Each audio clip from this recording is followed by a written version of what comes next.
नमस्कार, मैं करिश्मा सिंह और आप देख रहे हैं सीटीओ न्यूज।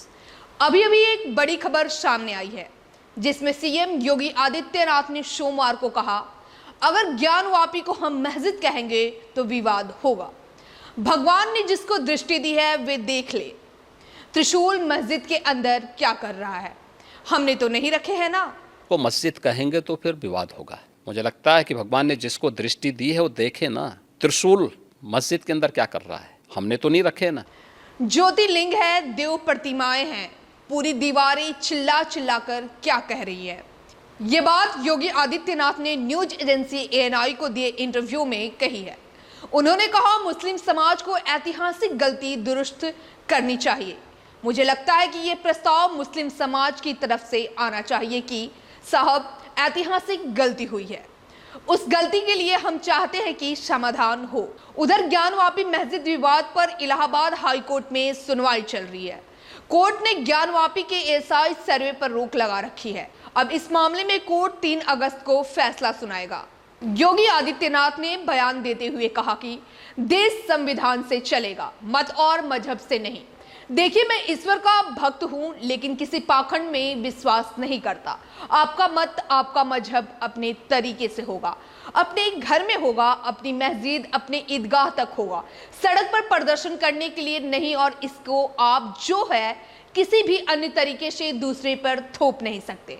नेशन फर्स्ट यानी देश पहले है। अगर देश में किसी को रहना है तो राष्ट्र को सर्वोपरि मानना है, अपने मत और मजहब को नहीं। वहीं योगी आदित्यनाथ ने कहा कि इंडिया गठबंधन को इंडिया नहीं बोलना चाहिए। इंडिया गठबंधन को इंडिया नहीं बोलना चाहिए, यह तो .com ग्रुप है। चोला बदलने से उन्हें पिछले कर्मों की मुक्ति नहीं मिल जाएगी। योगी आदित्यनाथ ने बयान देते हुए यह भी कहा कि देश को बंगाल बनाना चाहते हैं क्या। मैं पिछले 6.25 साल से मुख्यमंत्री हूं। 2017 से उत्तर प्रदेश में कोई दंगा तो नहीं हुआ। बड़ी बड़ी बातें करने वाले लोग देखें कि चुनाव कैसे होते हैं। पंचायत चुनाव, नगर निकाय चुनाव, विधानसभा चुनाव हुए, वेस्ट बंगाल में भी चुनाव हुए। वहां क्या हाल हुआ देखा तो है ही ना। क्या वेस्ट बंगाल बनाना चाहते हैं देश को। वहीं योगी आदित्यनाथ ने विपक्ष पर निशाना साधते हुए कहा, विपक्ष बंगाल पर कुछ क्यों नहीं बोलता। कुछ लोग सत्ता में आकर जबरन पूरी व्यवस्था को कैद कर देना चाहते हैं, जो हमें वेस्ट बंगाल में देखने को मिला। कैसे वहां विरोधी दलों के लोग मारे गए, ये चीजें आंखें को खोलने वाली है। उस पर कोई बोलता नहीं। 1990 में जो कुछ कश्मीर में हुआ उस पर सब मौन है। आखिर ये दोहरा दृष्टिकोण क्यों। वहीं इस मुद्दे पर कई लोगों का बयान सामने आया है। सपा नेता स्वामी प्रसाद मौर्य ने कहा, ज्ञानवापी का मामला कोर्ट में है। मैं मस्जिद में मंदिर खोजने वाले को सावधान कर रहा हूँ। धर्म के ठेकेदारों ने दलित पिछड़ा को समय समय पर अपमानित किया है। लगता है हिंदू धर्म एक जाति विशेष के लिए बना है, ये दलित पिछड़ों के लिए बना ही नहीं है। वहीं भाजपा प्रदेश अध्यक्ष भूपेंद्र चौधरी ने कहा, ज्ञानवापी एक ऐतिहासिक सच्चाई है। सीएम ने उसे स्वीकार करने की बात कही है। उस स्थान को देखकर जो दिखता है, जो राय है, उन्हें विषयों पर कहा है। यह देश की आस्था से जुड़ा विषय है। मामला कोर्ट में है। कोर्ट ने सर्वे के लिए कहा है।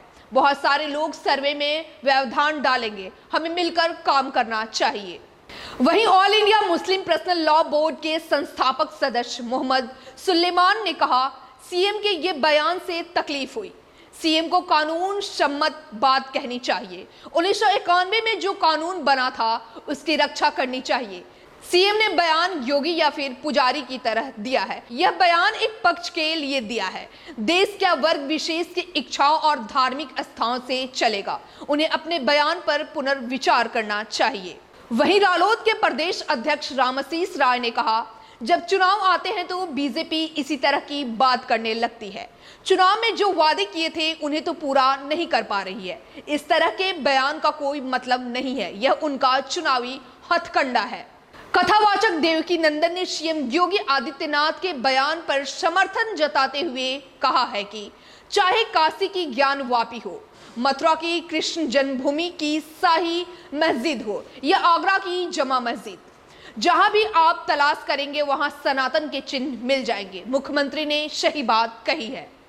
ये पूरा मामला सुप्रीम कोर्ट के पास है। फैसले का हम सभी को इंतजार है। ऐसे ही खबरों के लिए बने रहे हमारे साथ, देखते रहें शीतयुग न्यूज।